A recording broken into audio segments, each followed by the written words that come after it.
मुफ्ती तारिक मसूद के बयानात के लिए मुफ्ती साहब के ऑफिशियल चैनल मुफ्ती तारिक मसूद स्पीचेस को सब्सक्राइब करें। एक अहम पॉइंट की बात इसमें यह भी पता चलती है कि अल्लाह ने मुशरिकीन मक्का को हुक्म दिया कि अहले इल्म से पूछो कि जितने भी पैगंबर दुनिया में आए हैं सारे मर्द थे। तो इससे अहले इल्म की फजीलत भी मालूम होती है। हालांकि जिन अहले इल्म की बात हो रही है वो तो यहूद व नसारा थे, अहले किताब थे, लेकिन बहरहाल नॉलेज थी उनके पास। उन्हें पता था कि भाई पैगंबर हमेशा से इंसान ही आते रहे हैं, फरिश्ते पैगंबर नहीं आते। तो इससे हमें यह भी पता चलता है कि जो जिसकी फील्ड है ना, उस फील्ड में उसकी इत्तिबा की जाएगी। इसी को तकलीद भी कहा जाता है। तकलीद का क्या मतलब? एक तकलीद हराम तकलीद है जिसको अंधी तकलीद कहते हैं, कि आप जिसके को फॉलो कर रहे हैं आपको उसके बरहक होने की आपके पास कोई दलील नहीं है। और एक तकलीद वो है जो जायज़ तकलीद है, बल्कि वाजिब तकलीद है। वो ये है कि आप जिस चीज़ में फॉलो कर रहे हैं ना किसी शख्सियत को, वो शख्सियत उस चीज़ में कामिल इल्म रखता है। तो ऐसे मौके पे अहले इल्म को फॉलो करना कुरान ने इसका हुक्म दिया है, क्योंकि कुरान कह रहा है अहले इल्म से पूछो अगर तुम्हें मालूम नहीं है। तो क्या मतलब, क्या पूछो? वो पूछो जो जिसका इल्म उनके पास है। तो फुक़हा के पास फ़िक़्ह का इल्म होता है। तो फ़िक़्ह का इल्म इसी आयत से हमें पता चलता है कि फुक़हा से पूछे जाएगा हलाल और हराम के मसाइल। मेडिकल साइंस का इल्म डॉक्टरों के पास होता है, हिकमत का इल्म हकीमों के पास होता है। तो जो भी जिस फील्ड का माहिर है ना, इस आयत के बारे में इजमा है पूरी उम्मत का कि इस आयत से तकलीद भी साबित होती है, जो जायज़ तकलीद है। एक हराम तकलीद है, मैं उसकी बात नहीं कर रहा, वो जो बाप दादा की अंधी तकलीद किया करते थे मुशरिकीन मक्का। इस आयत से उलमा की तकलीद भी साबित होती है। इस आयत से फ़ुक़हा की भी, मुहद्दिसीन की भी। इल्म हदीस में जब सनद की बहस आएगी तो मुहद्दिसीन से राब्ता किया जाएगा, और जब तारीख़ का इल्म आपने हासिल करना है तो मुअर्रिख़ीन से राब्ता किया जाएगा, मुअर्रिख़ीन की किताबें पढ़ी जाएंगी। तो ये जो आजकल एक ऊट पटांग किस्म की एक सोच चल पड़ी है ना कि हम हर चीज़ में खुद तहकीक करेंगे फिर हम फैसला करेंगे, हालांकि आपके पास तहकीक का इल्म ही नहीं है। क्योंकि किसी भी शोबे में तहकीक के लिए एक ख़ास दर्जे की नॉलेज हो, फिर इंसान में तहकीक की सलाहियत पैदा होती है।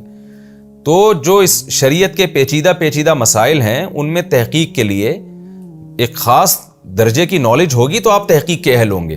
तो वो नॉलेज हासिल करते नहीं है और डायरेक्ट जो है वो तहकीक करना शुरू कर देते हैं। इसकी मिसाल ऐसे जैसे मेडिकल साइंस में जब तक आप एक ख़ास एक इल्म तक ना पहुंच जाएं, उससे पहले पहले आप पैनाडोल के बारे में तहकीक नहीं कर सकते कि ये क्या है। तो आप करेंगे तो मार खाएंगे आप।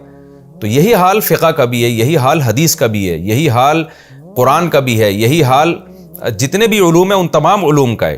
तो जब तक उस लेवल की नॉलेज आपके पास नहीं होगी आप तहकीक के अहल ही नहीं होंगे। जब अहल ही नहीं है तो आप करेंगे कैसे? हाँ, कुछ मोटे मोटे मसाइल जो होते हैं, अकीदे की बात है या बेसिक इस्लाम के हलाल और हराम के मसाइल का इल्म है, उसमें एक आम आदमी भी तहकीक कर सकता है। जैसे कि सेहत के जो बुनियादी चीज़ें हैं, मोटी मोटी बातें, उनमें तो एक आम आदमी भी तहकीक कर सकता है। लेकिन जब आप बारीकियों की तरफ जाएंगे तो एक आम आदमी को डॉक्टर पे एतमाद करना पड़ेगा, इल्म हदीस के मामले में मुहद्दिस पर एतमाद करना पड़ेगा, और फ़िक़्ह के मामले में फ़ुक़हा पर एतमाद करना पड़ेगा। क्योंकि कुरान कह रहे हैं फ़स्अलू अहल ज़िक्री, तुम अहले इल्म से पूछो। तो ज़ाहिर है पूछा इसलिए जाता है ना कि अमल किया जाए उसके ऊपर। तो यहाँ पूछने का मतलब ये है कि पूछ कर उस पर अमल करो। तो अल्लाह मुशरिकीन मक्का से कह रहे हैं कि तुम अहले इल्म से पूछो अगर तुम्हारे पास इल्म नहीं है, तुम हिस्ट्री नहीं जानते, तुम्हारे पास आसमानी किताबें नहीं हैं, तो जिनके पास हैं उनसे ये बात पूछो, वो तुम्हें बताएंगे कि जितने भी पैगंबर पहले आए हैं वो तमाम के तमाम, उनमें से कोई भी पैगंबर फरिश्ता नहीं था, फरिश्ते नहीं थे वो। तो ये जो तवातुर से खबर चली आ रही है ना अहले किताब में, ये खबर हुज्जत है। यहाँ एक बात का एक इश्काल होता है कि जो है ये जो ईसाई थे ये तो ईसा अलैहिस्सलाम को बशर नहीं मानते थे, ये तो अल्लाह का बेटा मानते थे, उनमें उलूहियत के कायल थे। तो वो तो ईसा अलैहिस्सलाम के बारे में ये नहीं कहेंगे कि वो बशर थे। तो खूब समझ लें कि जब उमूमी तौर पर अहले इल्म से पूछा जाएगा ना, तो जो तवातुर के साथ जो इल्म हासिल होगा वो इल्म यही हासिल होगा कि जब सारे पैगंबर बशर थे तो ईसा इब्न मरियम भी बशर थे। तो आपने जो इनसे नॉलेज लेनी है ना, वो नॉलेज लेनी है जो इनके पास तवातुर के साथ चली आ रही है। वो नॉलेज ये है कि मूसा अलैहिस्सलाम भी बशर थे, इब्राहिम अलैहिस्सलाम भी बशर थे, याकूब अलैहिस्सलाम भी, ईसा इब्न मरियम, इस्माइल अलैहिस्सलाम भी, और यूसुफ अलैहिस्सलाम भी, मूसा अलैहिस्सलाम भी। तो इससे जो नतीजा अखज़ होगा वो ये होगा کہ پھر محمد صلی اللہ علیہ وسلم بھی بشر ہیں اور آپ کے لیے بھی فرشتہ ہونا ضروری نہیں ہے.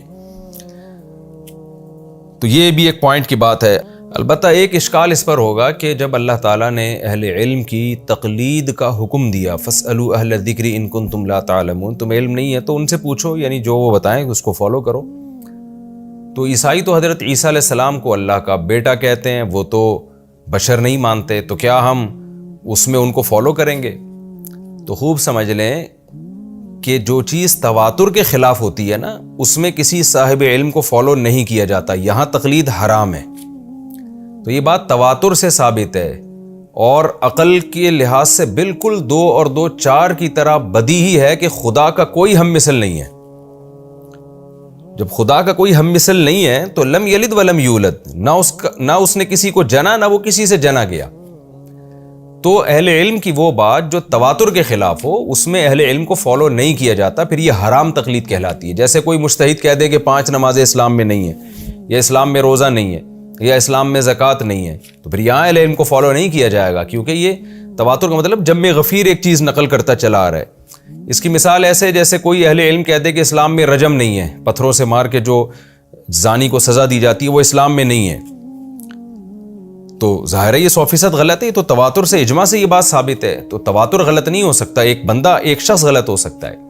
تو فاسألوا اہل الذکر ان کنتم لا تعلمون کا مطلب وہ چیزیں جن میں تقلید جائز ہے ان میں اہل علم کی تقلید کرو. جہاں کسی اہل علم کا غلط ہونا تواتر سے ثابت ہو جائے اور تو وہ تو پھر اس کا غلط ہونا ثابت ہوگا. جیسے کہ مشرکین مکہ اپنے باپ دادا کی اندھی تقلید کیا کرتے تھے، پھر یہ اسی کی فہرست میں داخل ہوگا.